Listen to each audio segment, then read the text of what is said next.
La commemoració del 75è aniversari de la Declaració Universal dels Drets Humans a la regió de l'Alt Pirineu i Aran ha posat el focus en l'envelliment autònom i ha comptat amb la veu de diferents experts. Precisament, el doctor Manel Domínguez Gómez, autor del llibre Sènior, la vida que no cessa, ha fet la ponència inaugural i des del Departament d'Igualtat i Feminismes s'ha parlat d'edatisme, però que també s'ha remarcat que ara mateix se n'està prenent consciència. L'aspecte positiu de tot plegat és que ara ja en som conscients. Fa 10 anys ningú havia sentit a parlar de la paraula edatisme i ara ja la comencem a sentir habitualment i per tant sabem que tenim un problema i com sempre ser conscients del problema és el primer pas per intentar solucionar-lo. I per tant en aquest sentit jo penso que estem fent passes endavant malgrat que el problema persisteix i si voleu s'incrementa perquè cada vegada tenim més gent gran.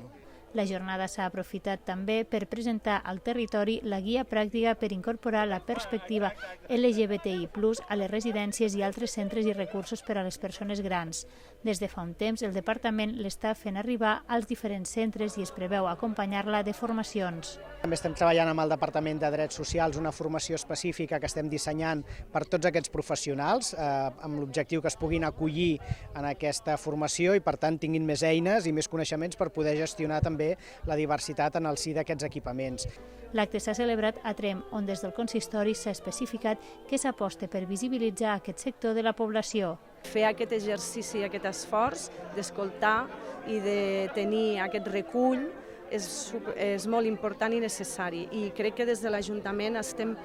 fent un esforç per començar a treballar amb les persones grans, tenir-les en compte potser més del que els hem tingut fins ara, visibilitzar-les i això no és una feina d'avui per demà, sinó que és una mica el gota a gota d'anar treballant tots plegats a l'Ajuntament, al Consell Comarcal, a la vegueria i aquí entrem tots. La jornada ha comptat també amb una actuació musical per part de Patrícia Espanyol i Lluís Roy, que han interpretat diferents composicions d'autores catalanes del segle XX.